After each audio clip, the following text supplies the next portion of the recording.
Hi, this is Rob Packard from Medical Device Academy.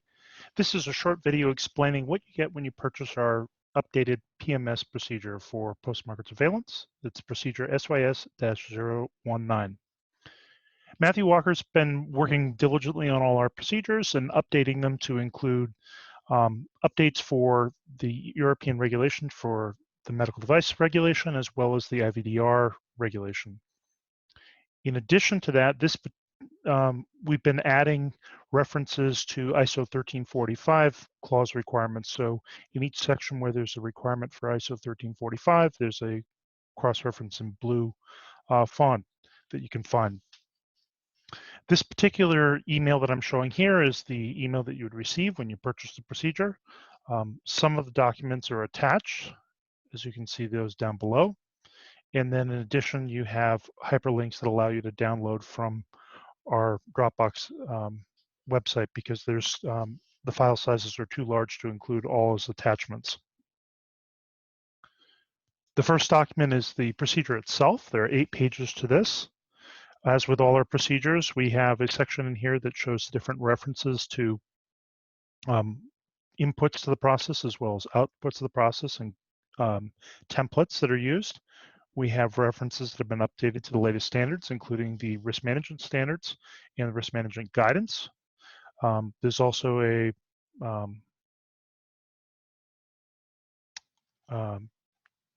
references in here for the different clauses to ISO 1345, for instance here, 821, paragraph 1. And then at the bottom of the procedure, very end, things in green in here are examples, so they may or may not be applicable, so you will delete or leave them in depending on the type of products you make. And then at the very end of the document, we provide the different records. So we list each of the different templates that are applicable here. There's template 31, it's a post-market surveillance plan. Template 8, that's a post-market clinical follow-up report checklist. We have post-market surveillance report, that's template 32, and a PSUR template, that's template 33. And then we indicate where a description of each of these documents and the storage and retention requirements for each.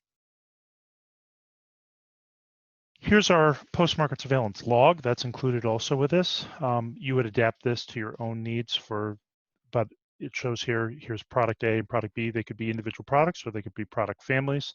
And then quarterly, it could be monthly, it could be quarterly, it could be annually, depending on how often you're going to gather post-market surveillance. But when you first launch a product, it would be more frequent. And then as the product is more mature, you would do less frequent up to the frequency that is required by the European regulations. And then for the other templates, we have this one. This one you can actually download from our website if you fill in a form for free. It's a post-market clinical follow-up. I'm sorry, not this one. Where's the right one? Here one. The post-market surveillance and risk management plan template. Before it was just a post-market surveillance template, and then we integrated the risk management plan template in here as well. We have a design plan that has risk management elements, and that's a combined risk management plan with design. And then we have this one that's combined with post-market surveillance. So one is used during the design process and one is used after you commercially launch your product. And the outputs of this plan would also be integrated with the requirements for the clinical evaluation and your risk management process. We talk a little bit about the scope here of this template, the responsibilities and authority for conducting the post-market surveillance, the technical documentation required in Annex III of the regulation. And then we have different requirements through here for what you need to collect. Then we have in a table form indicating which group in your company should be collecting the information, what the frequency of review is, and you could of course update this to meet your own needs. And then the different procedures that apply for each one. And it covers some of the risk management elements, and these are the post-market elements up here. And then there's a data summary. There's also a requirement to do to apply statistical techniques to post-market data. And such as complaint data. And then we have review of the information that's provided through different sources, including determining what the state of the art is and see how it's changed. We have a discussion of that data, actions that would be taken, conclusions, and then training of personnel. And there are 3 different procedures that are related here: the risk management procedure, the post-market surveillance procedure, and the clinical evaluation procedure. So that's the 6-page in here document and record. So that's our 6-page template on post-market surveillance and risk management plans. And then we have this one that I showed you first by accident, the post-market clinical follow-up checklist. So this has each of the requirements that are required for a post-market clinical follow-up plan, in case you're trying to make sure that your own PMCF plan has all the requirements before you submit it to your notified body. And then we have a post-market surveillance report checklist. So these are when you create a report using your plan, this makes sure that you have all the requirements in your report.